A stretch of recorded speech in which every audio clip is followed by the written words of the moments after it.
Welcome to the new YouTube channel, Recon Jeeper. My name is Rick. My Jeep's name is Recon 1. I am a former reconnaissance Marine veteran, and right now I very much enjoy the sport of off-roading with my Jeep and with other like-minded people in the club that I belong to. And I just wanted to do a little narration with one of my videos here, just talk about what I'm seeing in the video, what was going on at the time. This is Go Topless Day out in Munson, Mass, on a blue trail with my brother Chris. And this was the first time, Chris had been in a Jeep off-roading, and we also had a friend of the family there, Mark, with us. And both of those guys were really impressed. These things are no joke. You get a Jeep out there in the woods, and they're very, very capable. So I started hitting different trails in my area where I live and just doing some reconnaissance and getting used to the vehicle. My Jeep has a 2.5-inch TerraFlex suspension lift. I run Fox bypass shocks. As my skill set has improved and I'm a little more daring and hitting more rock obstacles, I found out very quickly that I needed to invest in some belly armor. So I installed the 1/4-inch thick rock hard 4x4 belly armor for my Rubicon, and it has paid wonderful dividends. This stuff's bomb-proof, really. I couldn't be happier with it. I'm running 35-inch tires, and up here in Massachusetts, the lift laws are rather strict, so I run a 35-inch tire with the 2.5-inch lift, and then I protect my undercarriage with the belly armor. I also found out very early that my stock tail lights and license plate, the way they are in a JK, they ended up being the target for branches and trees, and it didn't take long before those were ripped off. So I ended up purchasing the Metal Cloak Overline fender flare system, and it took me 3 days to install it, 24 hours by myself, but I couldn't be happier with it. Just incredible quality, every part accounted for. As you know, the fender flares are removable on the Jeep. You can even take them off with some Allen bolts very quickly and run without those flares. So as I said, my taillights ended up getting clipped in various trails, and that led me to kind of finish the system off with the Metal Cloak corner armor and flat LED lights. So I installed those in a couple hours, and it just tied in everything really nice and gives the Jeep a lot more protection. That exoskin is incredible. So here's a look at some of the trails around me out in the hill towns, and getting out with my co-worker and friend Scott. And here's a glimpse at the belly armor that I installed. This is after a red trail down at Roush Creek, Pennsylvania. What a wonderful time that was. The club went down on St. Patrick's Day weekend. It was extremely cold, 22 degrees and single digits at night. But wow, what a great time we had. And that's something that I just love about Jeeping, the social aspect, the camaraderie, the friendships that you make, because no man is left behind, no Jeep is left behind. We do whatever we can to get the Jeep out and to work as a team, setting up straps, winches, tree savers, etc., and relying on each other to spot for one another. And I've become really good friends with the guys in the club, and I respect them so much. And it's so nice to be around Jeep enthusiasts who are just so for the sport, and it's just great. Can't say enough about it. Here's a little private trail that I have on my property. My brother Chris, that's his 4-door JK, and we hit that trail and had a wonderful time together. This is a piece of property in Rutland, Massachusetts called the Battlegrounds. A great Marine there. Frank owns the property, and he came out with us. It was the club's first time on the property, and he showed us the different trail systems, and he was right there helping us and spotting for us, and we had such a great time on that trail. A lot of ledge, a lot of rock, just beautiful. And I love the way he labeled all his trails with a military name. So this here is the very famous Old Florida Road. I had wanted to run this trail for a couple of years. I finally got to do it right after 4th of July this past year, 2019, and the very famous gatekeeper there. I attempted this obstacle 4 or 5 times, gave it a Boy Scout effort.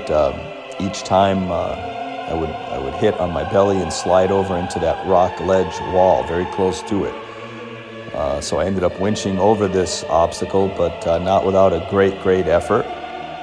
And you want to know the Jeep's limitations, and you want to enjoy it, but you don't want to break anything either. So you give it a Boy Scout effort, and if you got a winch, there's no shame in that. That's part of the experience.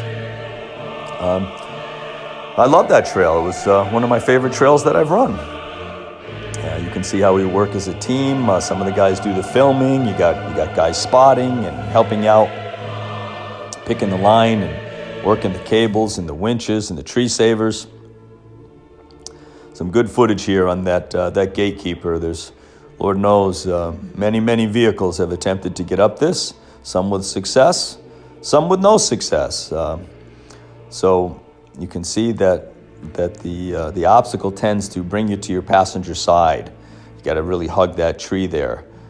So I tried it over and over, like I said, maybe 4 or 5 times, and then eventually I would winch up this obstacle. But total rush, very much enjoyed it, and really enjoyed being out there with my friends in the club.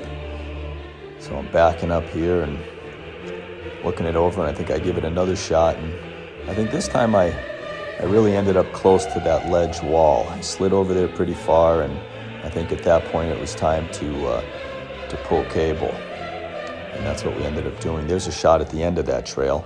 So here's the second major obstacle, beautiful like rock garden that kind of leads into it, and I ended up winching over this obstacle and right after my first attempt because I cut driver too soon. Had I gone a couple, 2-3 more feet and then cut driver, I believe I would have crawled right up it, no problem. So my belly ended up hitting that rock ledge. It's a strong slope downward, and it slid me right down in a very precarious position. And I was in quite a situation there, so we pulled cable and I got up over that.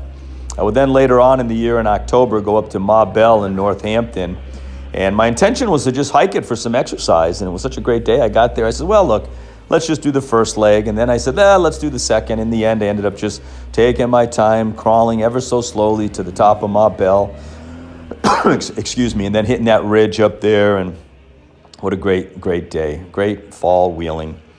Then the club did Harris Mountain again, this past November 2019. And now my skill set was becoming better. I was getting a better feel for the vehicle, and I definitely tried a lot more daring obstacles, harder obstacles, and the Jeep did not disappoint whatsoever. And a lot of this I did in just 4 low because the Jeep is so capable in just 4 low. Once in a while I would have to lock the rear end, and for 1 or 2 obstacles I had it locked all the way around. But as you know, when you're locked all the way around, it really makes it difficult to steer.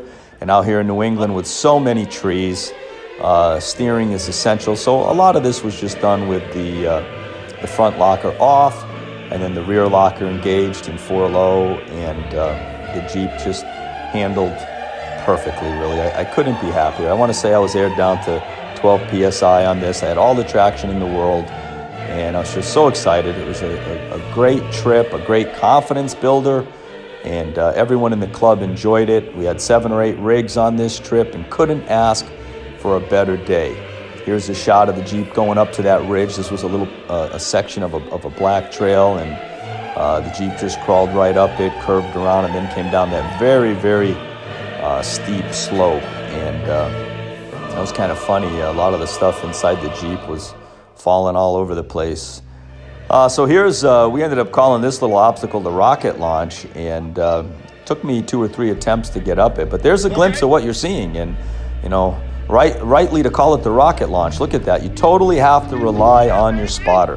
Can't see your wheels, don't know where you're going. You really need to have a good spotter. And that particular obstacle, I was so excited to get over it. And it was a great team effort. It was very exciting. It was fun. It was challenging. I mean, this piece of property has it all. Here's another nice obstacle that I came up, and I got to the top, and I'm like, where the heck is the trail, And of course, I ended up missing the trail, took a sharp turn to the left, and I went straight, so just had to backtrack. We all got quite a laugh out of that. I've been known to maybe make it up an obstacle and miss the sharp left or right that you have to take when you get over the obstacle. So that was Harris Mountain. There's a beautiful sunset on the ride home. So thank you for visiting my channel. Remember to like, share, and subscribe. This is Recon 1 out. Semper Fi.